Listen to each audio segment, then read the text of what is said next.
Catch That Chicken by Atinuke, illustrated by Angela Brooksbank. Catch that chicken. This is Lami.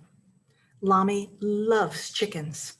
Luckily, Lami lives in a compound with lots and lots of chickens.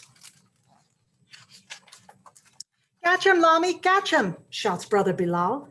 Catch that chicken, shouts friend Fatima. Catch him, Lami, catch him, shouts sister Sadia. Catch that chicken, shouts Nani Nadia. Catch that chicken, shouts Daddy Danlami. Catch that chicken, shouts Auntie Aisha. Lami leans, Lami lunges, Lami leaps, and Lami catches her. Lami is the best chicken catcher in the whole village.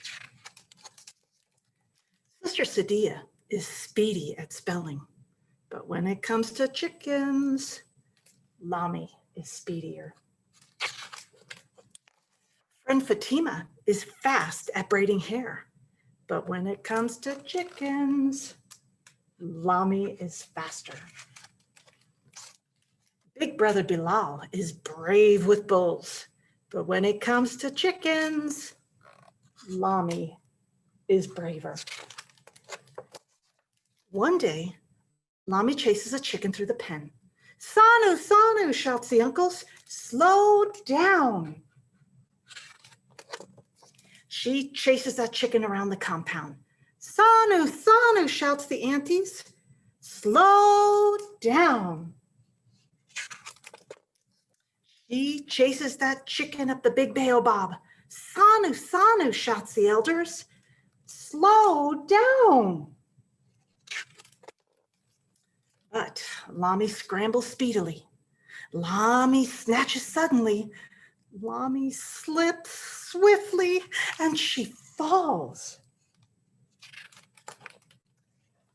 She sprains her ankle so badly, it puffs up like the neck of an angry lizard.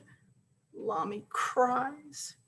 It hurts and she can't chase, she can't climb, and she definitely can't chase chickens. If you are not careful, you will soon be best in the village at crying, shouts Nani Nadia with a smile. It's not quick feet that catches chickens. It's quick thinking. Lami stares at her. And Lami thinks. She thinks slowly, and then she thinks quickly. And suddenly Lami knows exactly what to do. She can make the chickens come right to her. Catch that chicken, shouts Nani Nadia. Caught her, says Lami, and she is still the best chicken catcher in the village. And that is Catch That Chicken.